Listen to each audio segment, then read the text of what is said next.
Bismillahirrahmanirrahim. Innal hamdalillah nahmaduhu wa nasta'inuhu wa nastaghfiruh wa na'udzu billahi min shururi anfusina wa min sayyiati a'malina. May yahdihillahu fala mudhillalah wa may yudlilhu fala hadiyalah. Wa asyhadu an la ilaha illallah wahdahu la syarikalah wa asyhadu anna Muhammadan 'abduhu wa rasuluhu amma ba'd. Rabbi shrah li sadri wa yassir li amri wahlul 'uqdatam min lisani yafqahu qawli. Rabbi zidni ilma warzuqni fahma. Allahumma inna nas'aluka ilman nafi'a wa rizqan tayyiba wa 'amalan mutaqabbala. Assalamualaikum warahmatullahi wabarakatuh. Apa khabar muslimah semuanya? Dah bersedia untuk kita menyambung perbincangan kita Wiqayatul Insan. Kita akan masuk kepada perbincangan yang berikutnya. Saya kira ini adalah perbincangan kedua terakhir daripada pintu-pintu yang boleh dimasuki oleh syaitan ke dalam diri kita. Okay, so hari ini kita akan masuk kepada muka surat 351 dengan tajuk merasa aman dari azab Allah Azza wa Jal. Baik, ini kalau sekiranya, maksudnya begini kalau sekiranya kita sebagai hamba Allah, kita rasa selamat daripada azab Allah Subhanahu wa Ta'ala, maka di sini syaitan dia akan mudah untuk dekat dengan kita. Sebab tu kita kena tutuplah pintu ini dan jangan sesekali kita letakkan dalam hati kita ni rasa safe, rasa aman kan daripada azab Allah Subhanahu wa Ta'ala. Walaupun azab itu kita lihat macam kecil lah, tapi tak ada kot. Azab Allah ni semuanya na'udzubillahi min zalik lah kan. Kita kata kita tak akan mungkin untuk mampu menahan azab Allah Subhanahu wa Ta'ala. Jadi sebab itu kita kena sama-samalah memberikan peringatan antara satu dan yang lain agar jauh daripada azab Allah Subhanahu wa Ta'ala. Okey, baik, kita baca di sini muka surat 351. Disebutkan oleh Syekh Abdul Salam Bali dalam kitabnya, ada segolongan manusia yang melakukan dosa dan maksiat. Jika kamu menasihati dan mengingatkannya, dia berkata, Allah Maha Pengampun lagi Maha Penyayang. Sesungguhnya orang yang miskin ini, maknanya orang yang kesian ni kan, lupa bahawa siksa Allah tu sangat pedih.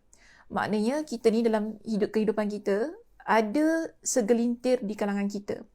Mereka melakukan kemaksiatan dan kemudian bila kita ingatkan kepada dia tentang dosa tu tadi, tentang azab Allah Subhanahu wa Ta'ala, tentang neraka Allah Subhanahu wa Ta'ala, apa mereka kata? Allah tu Maha Pengampun. Tak payah nak ingatkan. Jadi orang seperti ini, dia tidak mahu, dia kata sedemikian ialah kerana apa? Dia tidak mahu menghentikan dosanya dan dia memberikan satu alasan. Dengan Allah itu Maha Pengampun lagi Maha Penyayang. Kita tak nafikan ya, betul. Allah itu Maha Pengampun lagi Maha Penyayang. Bahkan Allah Subhanahu wa Ta'ala memberikan begitu banyak rahmat dan nikmat kepada kita sebagai hamba Allah. Walaupun dalam keadaan kita penuh dosa. Tapi ada satu poin dalam agama kita ni, kita jangan lupa. Sebagaimana dalam surah Al-Hijr ayat yang ke-49 hingga 50. Apa kata Allah? Allah berikan peringatan kepada kita. Di sini Allah Subhanahu wa Ta'ala berfirman, Nabbi ibadi anni anal ghafurur rahim wa anna azabi huwal azabul alim. Allah Subhanahu wa Ta'ala ingatkan kepada kita bahawa kabarkanlah kepada hamba-hambaku bahawa sesungguhnya akulah yang Maha Pengampun lagi Maha Penyayang. Yang Maha Pengampun lagi Maha Penyayang itu adalah Allah Subhanahu wa Ta'ala. Tidak ada yang boleh melampaui dari sudut pengasih dan penyayang itu tadi dalam keadaan kita sebagai seorang hamba. Tidak ada. Dan ada lagi satu yang Allah sebutkan selepas ayat itu, Allah kata apa? Dan bahawa sesungguhnya azab aku adalah azab yang sangat pedih. Okay. Allah ingatkan, Allah itu Maha Pengasih dan juga Maha Penyayang. Tapi azab Allah itu juga adalah Maha Pedih. Kita tak mampu untuk tahan dengan azab Allah Subhanahu wa Ta'ala. Jadi di sini dijelaskan di bawah itu, sesungguhnya Allah Maha Pengampun bagi orang-orang yang benar-benar bertaubat. Jadi tadi kita buat salah, kita buat dosa. Kemudian ada orang ingatkan kita tentang azab Allah. Kita pun kata, yelah, Allah tu kan Maha Pengampun. Engkau siapa nak cakap aku ni masuk neraka dan sebagainya. Orang tu ataupun mereka yang nasihatkan kita, dia bukan cakap kita masuk neraka. Kadang-kadang kita ni salah faham tentang nasihat orang lain. Kita cuma, mungkin ada orang, dia ingatkan kepada kita bahawasanya dosa ini bila dibuat, dia akan menyebabkan kita masuk ke dalam neraka Allah Subhanahu Wa Taala. Tapi kadang-kadang kita sensitif kan, bila orang cakap dosa-dosa gini semua kita tak boleh terima. Lalu kita pun kata Allah tu Maha Pengampun lagi Maha Penyayang, awak ni siapa nak cakap pasal dosa pahala saya, kan, kubur masing-masing, macam itulah kita kata dengan orang. Tapi kena ingat, Allah Maha Pengasih dan Maha Penyayang ialah bagi hamba-Nya yang benar-benar bersungguh-sungguh untuk kembali kepada Allah dan bertaubat kepada Allah Subhanahu Wa Taala. Okey, sebagai seorang yang melakukan kemaksiatan tu tadi. Tapi kalau kita dah buat maksiat, kita tak taubat kepada Allah, bahkan kita biarkan diri kita terus-terusan berada dalam kemaksiatan tersebut, di sinilah Allah ingatkan, orang yang begini, kemungkinan besar Allah akan berikan azab kepada dia, dan azab Allah Subhanahu Wa Taala itu begitu pedih. Dan ini kalau kita remehkan, bermakna kita membuka ruang dan peluang kepada syaitan untuk terus menyerit kita ke dalam neraka Allah Subhanahu Wa Taala.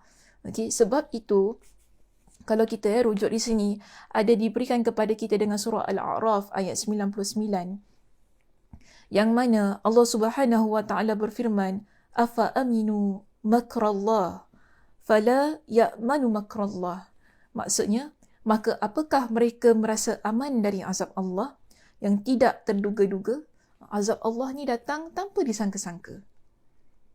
Kan? Azab Allah tu datang tanpa kita sangka.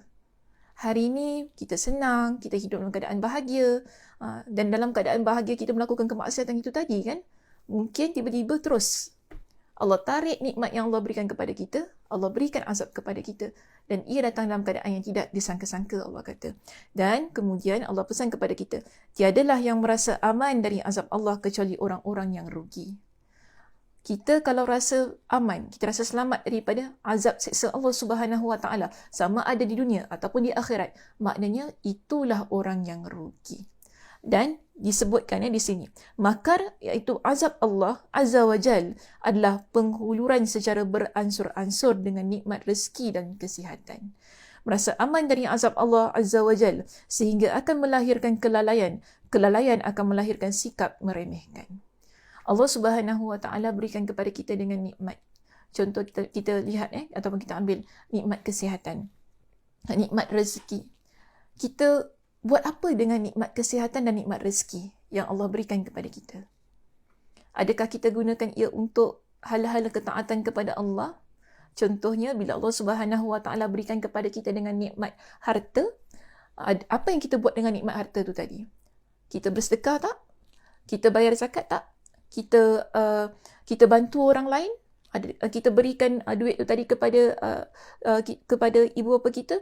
Ataupun kita gunakan duit tu tadi untuk keperluan-keperluan yang betul? Ini nikmat Allah. Sama juga dengan kesihatan. Allah berikan kepada kita dengan kesihatan, kan? Boleh berdiri, boleh berjalan, boleh bertutur, boleh melihat, boleh mendengar. Jadi apa kita gunakan dengan nikmat-nikmat itu tadi, nikmat kesihatan? Dengan kita gunakan untuk ketaatan ataupun kita gunakan untuk kemaksiatan? Jadi, di sini tadi dijelaskan, kalau seseorang dia gunakan nikmat-nikmat itu tadi untuk hal yang melalaikan dia, perlahan-lahan nikmat tersebut akan pergi. Okey, dan di sinilah yang akan menyebabkan azab Allah Subhanahu Wa Taala datang kepada dia. Ini untuk orang yang melalaikan nikmat-nikmat Allah Subhanahu Wa Taala itu tadi. Okey, untuk orang yang melalaikan nikmat-nikmat Allah Subhanahu Wa Taala dan juga meremehkan azab Allah Subhanahu Wa Taala. Maksudnya dalam keadaan dia Allah berikan kenikmatan dari sudut kesihatan, dari sudut harta, kemudian dia melakukan hal-hal yang menyebabkan dia terjerumus dalam kemaksiatan dan dia terus meremehkan azab Allah Subhanahu Wa Taala. So di sinilah yang akan menyebabkan azab itu Allah Subhanahu Wa Taala berikan. Baik, seterusnya kita lihat pada muka surat yang berikutnya, iaitu 352.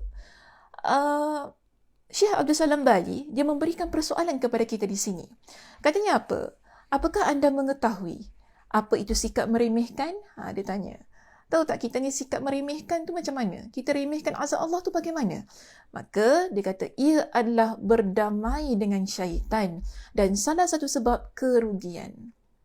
Kita kalau nak tahu kita ni remehkan azab Allah ke tidak, tengok. Adakah kita ni buat perkara-perkara yang syaitan suka?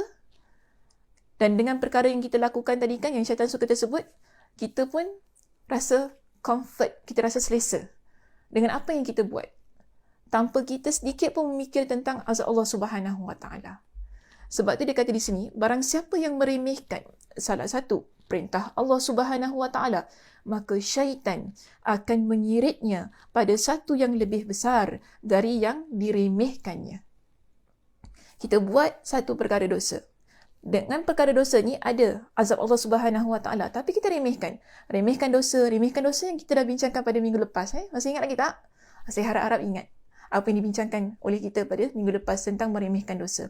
Jadi orang yang meremehkan dosa, dia akan bawa kepada kita kepada meremehkan azab Allah Subhanahu Wa Taala. Jadi pada kita meremehkan azab Allah tu tadi kan, satu dosa yang kita remehkannya, kemudian kita remehkan azab Allah, dia akan bawa kita kepada dosa yang berikutnya. Dia akan bawa kita kepada dosa yang berikutnya. So inilah sebabnya kenapa kita tidak boleh remehkan dosa dan kenapa kita tidak boleh meremehkan azab Allah Azza wa Jal. Kerana daripada satu dosa kepada satu dosa, kita akan terus buat dosa demi dosa dan akhirnya kita rasa tidak ada apa-apa dalam keadaan berdosa itu tadi. Dan seterusnya, bila ada orang yang memberitahu kita tentang azab Allah, kita rasa angkuh, kita rasa sombong dan kita rasa tak perlu untuk diperingatkan tentang hal semua itu. Kerana kita rasa apa? Bukankah Allah tu Maha Pengampun lagi Maha Penyayang? Betul, sekali lagi ingin saya tekankan, Allah Maha Pengampun lagi Maha Penyayang. Tapi azab Allah Subhanahu Wa Taala juga amat pedih. Okay, so jangan lupa tentang hal itu. Baik. Ini kerana apa ya? Kalau kita nak lihat, orang yang meremehkan azab Allah Subhanahu Wa Taala, atau kita ambil meremehkan dosa, lalu meremehkan azab Allah Subhanahu Wa Taala, dan syaitan akan menyirit pada satu yang lebih besar daripada apa yang telah kita remehkan itu tadi. Ini kerana ia adalah tugas syaitan. Tugas syaitan, tugas iblis. Janji dia kepada Allah, itu adalah janji iblis kepada Allah untuk menyirit kita anak Adam ke dalam neraka Allah Subhanahu Wa Taala. Baik, sila rujuk dalam surah Al-A'raf ayat yang ke-16 hingga 17. Kisah ni saya kira banyak kali juga saya dah sebutkan dalam kebanyakan kuliah saya, berkenaan dengan janji iblis kepada Allah Subhanahu Wa Taala ketika Allah Subhanahu Wa Taala mengeluarkan dia daripada syurga Allah, dan dia tak berpuas hati dengan apa yang Allah Subhanahu Wa Taala lakukan ke atas dia. Sedangkan kena ingat ya, dia dah buat dosa kan? Dia dah buat dosa, Allah Subhanahu Wa Taala timpakan dia dengan satu azab, dikeluarkan daripada syurga, tapi dia tak boleh terima. Dia tak boleh terima. Ini menunjukkan kesombongan yang ada pada iblis. Dan apa dia kata kepada Allah? Bahkan dia buat satu sumpah dengan Allah Subhanahu Wa Taala. Dia kata begini kepada Allah dalam surah Al-A'raf ayat yang ke-16. Disebutkan kepada Allah begini. Qala fabima aghwaytani la aq'udanna lahum siratakal mustaqim. Kerana engkau menghukum aku sebagai seorang yang sesat, maka aku akan menyesatkan mereka, ataupun aku akan mengheret mereka daripada jalan engkau yang lurus. So kita ni sebagai hamba Allah, sebagai manusia, iblis dah janji dengan Allah. Tugas dia sampai hari kiamat ialah untuk mengheret kita ke dalam neraka Allah Subhanahu Wa Taala. Itu janji dia. Okay? Jadi kita kena ingat janji itu sampai kita mati. Jangan kita lupakan apa yang telah diucapkan oleh iblis kepada Allah Subhanahu Wa Taala. Disebutkan Dia katakan tadi, kerana engkau telah menghukum saya tersesat, saya benar-benar akan menghalang-halangi mereka, iaitu anak Adam, kita ni umat manusia, dari jalan engkau yang lurus. Bagaimana? Dia janji kepada Allah, dia akan serang kita, dia akan heret kita dengan pelbagai cara daripada 4 jalan. Sebab itu, pada ayat yang berikutnya, dia kata kepada Allah, ثُمَّ لَآتِيَنَّهُمْ min baini aydihim wa min khalfihim wa an aymanihim wa an syama'ilihim wa la tajidu aktsarahum syakirin. Dia kata begini kepada Allah. Kemudian, saya akan mendatangi mereka dari depan dan dari belakang, dari kanan, dari kiri. Dan engkau tidak akan mendapati kebanyakan mereka, iaitu anak Adam ini, kita manusia, bersyukur kepada Allah Subhanahu Wa Taala. Dia akan buat kita sedemikian. Sebab itu kita ni kalau meremehkan dosa, meremehkan azab Allah, ia adalah peluang untuk iblis, syaitan terus-terusan heret kita daripada jalan-jalan kebaikan. Dan kalau kita rujuk dalam kitab tafsir Ibn Kathir, dijelaskan apa yang dimaksudkan dengan daripada arah kanan, kiri, depan dan belakang itu tadi. Kalau kita rujuk, kalau siapa ada kitab tafsir Ibn Kathir, bagi saya terbaik. Buka kitab tersebut, baca apa yang diterangkan oleh para ulama tafsir berkenaan dengan ayat ini. Iaitu, bila syaitan kata dia akan datangi kita daripada arah depan, bermakna dia kata begini, aku menjadikan mereka senang kepada kehidupan dunia mereka. Dia datang kepada kita daripada arah depan, dia nak buat kita rasa suka dengan kehidupan kita di dunia, lalai dengan kehidupan kita di dunia, yang mengakibatkan kita lupa kepada kehidupan akhirat. Bila kita lupa pada kehidupan akhirat, kita akan lebih mudah untuk buat dosa-dosa yang akan dia perintahkan. Kita lebih senang untuk terjerumus ke dalam perkara-perkara yang melalaikan, meremehkan dan sebagainya. Kemudian kedua, jalan kedua kan tadi kan depan, belakang. Kalau daripada arah belakang, maksudnya, dan daripada belakang mereka, maknanya iblis kata, aku menjadikan mereka senang kepada tadi yang pertama, saya tersilap baca tadi. Yang pertama, daripada arah depan, aku berikan keraguan pada mereka tentang akhirat mereka. Maaf sekali lagi, saya tersilap tengok ni. Pertama ialah, bila iblis kata, dia datang kepada manusia daripada arah depan, bermakna dia akan berikan keraguan dalam hati kita tentang kehidupan akhirat kita. Tapi, kalau dia datang daripada arah belakang, dia akan memberikan, ini baru yang tadi, dia akan buatkan kita senang dengan kehidupan dunia kita. Dan kalau dia datang daripada arah kanan, maka dia kata, aku samarkan pada mereka tentang urusan agama mereka. Urusan agama ni, dia akan buat kita jadi orang yang tak confident, tak yakin dengan hukum Allah, kan? Semua tu dia akan buat daripada arah kanan. Dan kalau dia datang daripada arah kiri, disebutkan dalam kitab ini, aku jadikan mereka senang dengan perbuatan-perbuatan maksiat mereka.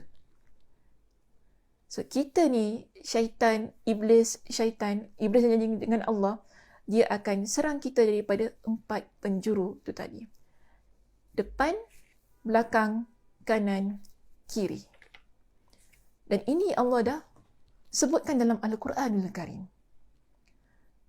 Maka kan, kadang-kadang kita terfikir, bila Allah dah ceritakan sedemikian, atas alasan apa ya kita ni nak meremehkan azab dan dosa?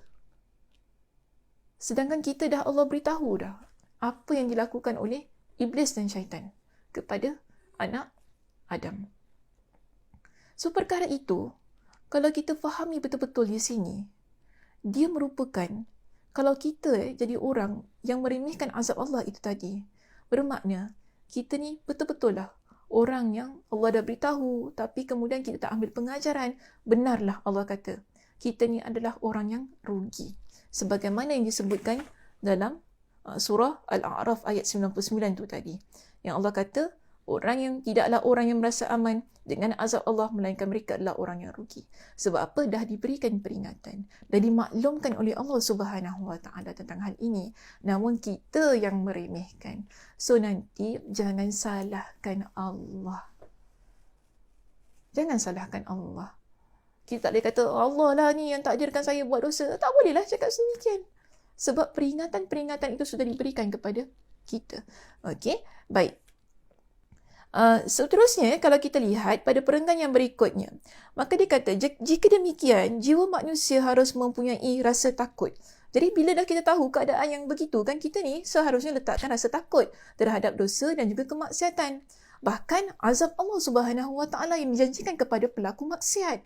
Kita tahu, kalau buat ini, Allah kata, dilaknat. Kita tahu bila kita buat perkara-perkara dosa tadi kan Allah akan masukkan kita ke dalam neraka Allah. Maka di situ seharusnya buatkan kita rasa takut. Bukan buat kita rasa tak ada apa-apa. Kalau kita rasa tak ada apa-apa, inilah yang perlu kita tanamkan dalam hati. Bagaimana? Belajar. Buka Al-Quran, baca Al-Quranul Karim, baca hadis Nabi SAW, ikuti pengajian-pengajian agama supaya kita ni sentiasa dapat peringatan. Supaya peringatan tu terus berjalan untuk diri kita, supaya hati kita ni sentiasa ada rasa khasyah. Khasyah ni maksudnya takut kepada Allah Subhanahu Wa Taala. Bila ada takut kepada Allah Subhanahu Wa Taala, inilah yang akan jadi satu titik permulaan yang kita bila nampak satu dosa, kalau kita nak buat ataupun kita tahu dosa ini azabnya sedemikian, dia akan terus buat kita tinggalkan dosa-dosa tersebut. Ya? Okey. Baik. Seterusnya di sini. Jiwa manusia harus mempunyai rasa takut yang boleh mencegahnya dari kemaksiatan dan menghalanginya dari hal-hal yang terlarang. Setiap kali iman seseorang mukmin bertambah, setiap itu pula rasa takut dan rasa sayang kepada dirinya bertambah.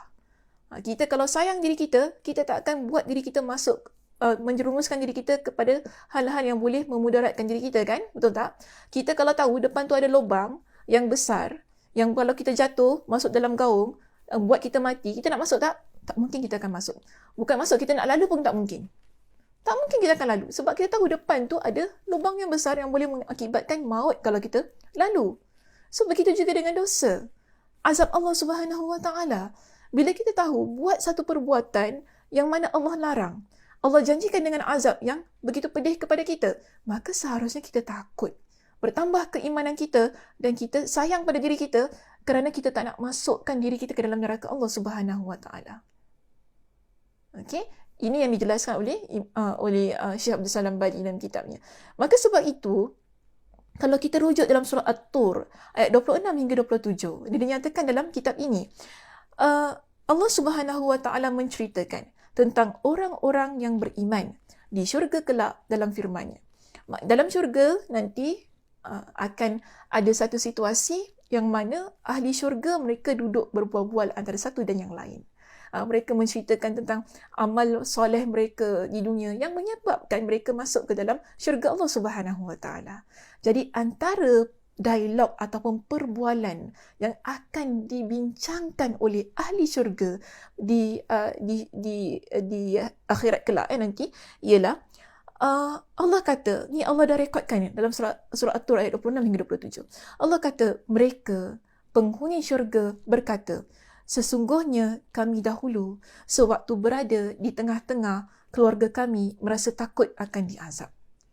Maksudnya ketika mereka hidup di dunia, mereka ni sentiasa dalam hati mereka ada rasa takut mendapat azab Allah Subhanahu Wa Taala. Maka Allah memberikan kurnia kepada kami dan memelihara kami dari azab neraka.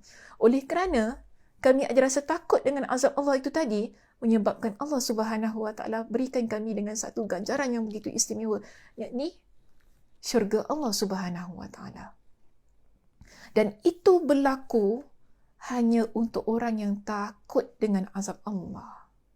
Tapi kalau orang yang meremehkan azab Allah, bermakna syurga tu jauh dari dia. Dan kalau kita tahu kita adalah orang yang meremehkan azab Allah, kita sedar tentang hal ini, cepat-cepatlah taubat kepada Allah, kembali ke jalan yang benar dan tanamkan rasa takut kepada Allah Subhanahu Wa Taala. Bagaimana? Dekatkan diri kita dengan Al-Quranul Karim. Bacalah ayat-ayat tentang neraka. Begitu juga baca hadis Nabi SAW tentang dosa, tentang azab api neraka. Di situlah permulaan yang boleh menyebabkan kita rasa takut kepada Allah Subhanahu Wa Taala dan azab-azab yang dijanjikan kepada orang yang meremehkan dosa dan juga meremehkan azab Allah Subhanahu Wa Taala. Okey, baik. So ada satu perkara di sini, kalau rujuk muka surat 353 seterusnya, yang bawah tu saya skip, saya tak baca. Rujuk pada muka surat 353, di situ kan kalau lihat 1, 2, 3, 4, 5. Pada perenggan yang kelima. Okay, pada perenggan yang kelima, ada sebuah hadis dari Nu'man ibn Bashir radhiyallahu anhu. Dia berkata, saya mendengar Rasulullah sallallahu alaihi wasallam bersabda, inna ahwana ahlin nar azaban yaumal qiyamati la rajulun tuda'u fi akhmasi qadamaihi jumratun yughli minha dimaghuhu. Maksudnya, sesungguhnya seksa penghuni neraka yang paling ringan pada hari kiamat adalah orang yang diletakkan 2 bara api pada kedua telapak kakinya yang tidak sampai menyentuh tanah ketika berjalan, namun kerananya otaknya akan mendidih. Ini adalah azab yang paling ringan. Seringan-ringan azab itu ialah Allah pakaikan kepada kita dengan sepatu ataupun selipar daripada bara yang mana kita pakai, menyebabkan otak kita menggelegak, mendidih kerana panasnya bara api yang diletakkan di atas kaki kita. So, jadi dalam keadaan yang begini, kenapa kita sebab tu tadi saya katakan kena baca hadis, baca Al-Quranul Karim. Dia akan buat kita sedar tentang apa-apa yang Allah janjikan terhadap orang yang meremehkan azab dan dosa. Dan seringan-ringan azab dalam api neraka adalah sedemikian. Boleh tahan ke kita? Kita kalau kita letak tangan kita kan dekat api, cuba ambil satu jari ni, letak kat, buka lilin tu, letak kat atas lilin tu. Boleh tak? Jangan gerak. Kalau gini, okey kot. Sakit sekejap. Tapi jangan gerak. Cuba bakar dengan api yang sikit tu. Boleh ke tidak? Rasa tak tahan kita. Tak tahan. Kalau lilin itu api dunia ya. Kalau lilin, api yang kecil tu kita tak tahan, apatah lagi api Allah, neraka Allah yang lebih pedih, bahkan maha dahsyat kepedihannya. Sebab tu kita ni jangan jadi orang yang sombong. Sombong dengan azab Allah Subhanahu Wa Taala. Kan? Kadang-kadang kita ni ada satu sikap yang mana kita sering tak boleh terima bila ada orang cakap tentang dosa, orang cakap tentang neraka, kita tak boleh terima. Kan? Kalau bila kita ada buat satu dosa yang begitu dahsyat, orang peringatkan kepada kita, kan? Kita rasa bahawasanya tak payah sibuk-sibuk lah. Ini rugi ya, Muslimah, kalau begitu perasaan kita. Tak payah sibuk-sibuk lah pasal aku. Syurga neraka tu hal aku. Kalau aku masuk neraka, kalau kau nak ikut sekali, jomlah ikut sekali. Ada orang cakap gitu. Dia rasa nak masuk neraka tu. Sampai cakap kalau aku masuk neraka, aku hirik kau sekali kan? Boleh kan cakap gitu? Ni permasalahan kita. Sombong. Kita rasa bahawasanya neraka Allah tu macam tak ada apa-apa. Tapi neraka Allah adalah perkara yang perlu kita takutkan di dunia ini. Sebab apa-apa yang kita buat di atas muka bumi ini, ia akan mendapat balasan di akhirat kelak dengan neraka Allah Subhanahu Wa Taala. Perkara-perkara dosa. Jadi jangan remehkan. Remehkan azab, remehkan dosa. Hal itulah yang akan menyebabkan kita jadi orang yang menyesal di kemudian hari. Di kemudian hari itu bila? Di akhirat kelak. Sebab kita ni Muslimah, kita tak tahu bila kita akan mati. Kita buat satu dosa, lalu kita biarkan diri kita terus-terusan dalam keadaan berdosa. Kita tak tahu bila kita akan mati. Jadi rebutlah peluang untuk bertaubat kepada Allah Subhanahu Wa Taala.